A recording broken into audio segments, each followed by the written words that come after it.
I also got a Sega Game Gear. Unfortunately it didn't come with a C adapter, so I haven't tested yet. Don't have 6 batteries laying around. Yeah, this thing is pretty used. The screen is a little bit scratched and such, but I haven't tested yet. Although it's rattling a bit inside, so yeah, I need to check that out sometimes. Got some games for it, like Shinobi, Sonic the Hedgehog of course, and Donald Duck, Streets of Rage. Love Streets of Rage games, awesome games. Mortal Kombat, this one's not so good, I remember. And finally Columns, which is already also a must of course for a Game Gear. I'm not a big puzzle fan game, but you know that by now. So on to the next item.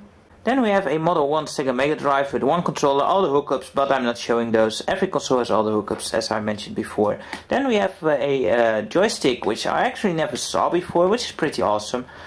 And of course a couple of games. A card-only copy of Menacer for the light gun. Don't have the light gun, so I can't play that.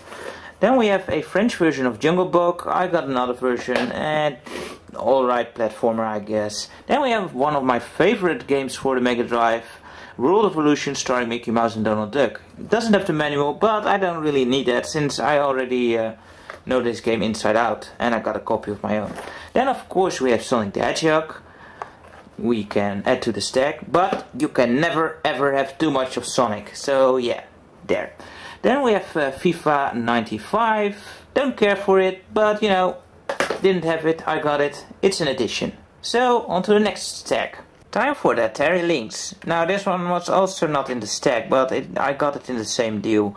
And the reason for that was that I was testing it previously and just forgot to put it in there. Yeah, it doesn't want to work yet, so I need to fix that somehow. But that's not the most important thing in this stack actually. It does came with the manual, but that's not too special. What's more special is that it came with a power adapter in box, which is pretty cool. Unfortunately the power adapter itself though is faulty, as one of the pins is bent, so you can't plug it into the outlet. But I got another one and tested it, didn't work unfortunately. Now on to the games, where it gets really interesting. First we have Batman Returns, card only, do have the manual for it with it. Yeah, but now the most important thing, since the other games are in box. Now the boxes are pretty beat up, unfortunately, but to get them in box is pretty, well, it's pretty rare these days. So first we have Bill and Ted's Excellent Adventure, never played it, so not sure what that's like. Then we have Rampage, never been a big fan of Rampage to be honest, but you know, it's an addition. Then we have Dirty Larry. Never played this one either, so can't comment on it. Then we have Gates of Zendokan, which is a pretty good shoot 'em up. Next we have Shadow of the Beast. This game is just freaking impossible. I can't get anywhere in this game. It's way too hard. Then we have what's that? Xenophobe? Yeah. You know, I don't really remember much of this one. Then we have Todd's Adventure in Slime World, which I did a review for Video Game Takeout of, and now I can actually test out that link feature in the game. Pretty awesome. Then we have Switchblade, which is a pretty cool game actually. Pretty cool action platformer. And finally we have Crystal Mines 2, never played it, so can't really comment on it. But yeah, it seems like one I should definitely check out. So next one. Alright, so now we're getting at the stuff that I'm really excited about, as this was also in the deal and it wasn't even mentioned in the description. A Sega Dreamcast. Notice that in Europe we got a blue swirly thing as opposed to the reddish orange one that the rest of the world got. It's a bit yellowish, but otherwise it seems alright. It works too. Although I didn't get any controllers with it, so yeah, that's kinda sucks. I did get a fishing rod controller, but yeah, can't really play many games with that. Of course one of the memory cards was with it, which is pretty cool. And this video adapter thing, you know, I really have not much knowledge of the Dreamcast, and I'm not even sure if this was standard with it, so yeah. It did come with the manual, Yeah, who cares about that? It also came with the manual for that, for the gun, the Dream Blaster. That's a pretty awesome name, by the way. So yeah, I need to find some controllers for that. But I did get a couple of games with it, and these are complete in box and with manuals, of course. Soul Calibur. Those who know me know that I'm not really a big fan of fighter games, so yeah, but I'll probably check it out at some point. Sonic Adventure. I remember when Sega released their Dreamcast and Sonic Adventure was showing. I really wanted a Dreamcast, but Sega kind of screwed us over in Europe, or at least in this part of Europe. It was really hard to get a Dreamcast when it was new. Then we have Make an X. I have no idea what this is. Never heard of it. Then we have Nightmare Creatures 2. I remember playing the first game on the PlayStation. Wasn't too great, so not sure about that one. Then we have Sega Bass Fishing for use with that controller. At least I can play one game, I guess. Then we have F1 World Grand Prix. Not a big F1 racing fan, but oh well.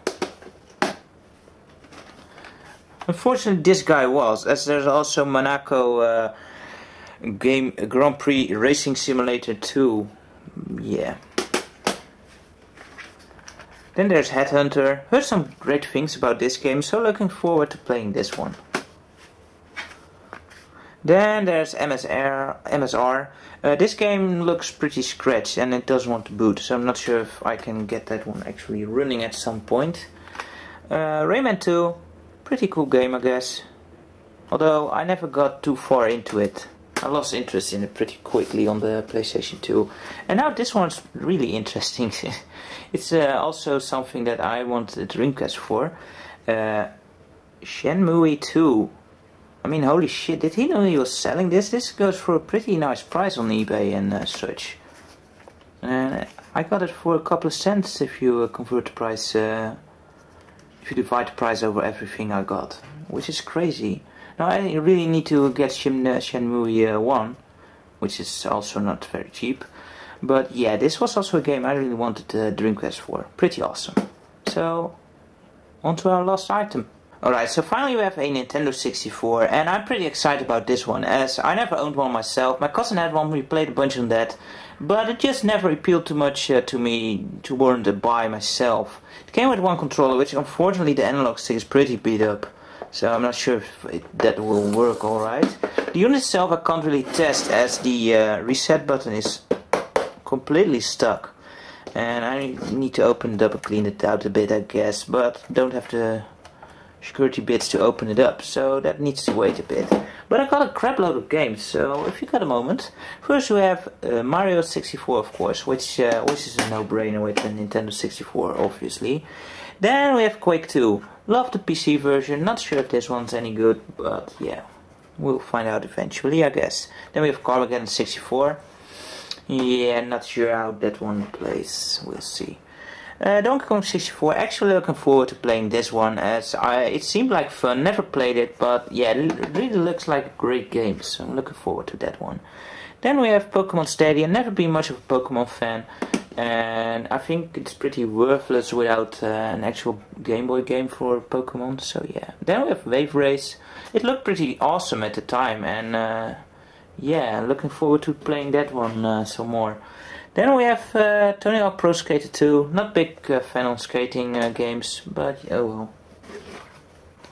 Then we have F-Zero X. Really looking forward to this one, as I was a big fan of F-Zero on the SNES. And never really played that one, so that looks promising. Then we have a different case for Perfect Dark. I'm pretty sure this came from a rental store. So yeah, someone didn't bring this back. It does have the manual, which is pretty cool. Don't see many rentals returning with a manual. Then we have another one of those cases, Killer Instinct Gold, which doesn't have the manual. Again, not a big fan of fighting games, but you know, it's worth to check out for myself how awesome this game is. Although I probably really suck at it. Now, I did get a couple of complete games in box, which is pretty awesome. First is Star Wars Shadow of the Empire. Never played this one, so looking forward to it. As it's Star Wars. Then we have Star Wars Rogue Squadron 1, which is a prequel to the one on the GameCube, Rogue Leader. Looking forward to playing this also. Then we have Excitebike 64, which, if I remember right, was pretty crappy. But yeah, I never played it, so being the crap master, I really need to check that one out, of course. Then we have the dreaded 3D installment of Castlevania, just named Castlevania. Never played it myself again, so really need to check out how bad this actually is. And finally, we have Super Smash Bros., which is pretty cool to have complete in box. I think that's pretty expensive too on eBay, so that's pretty cool. Don't need to buy that. So yeah, that's all the stuff. Pretty amazing, huh?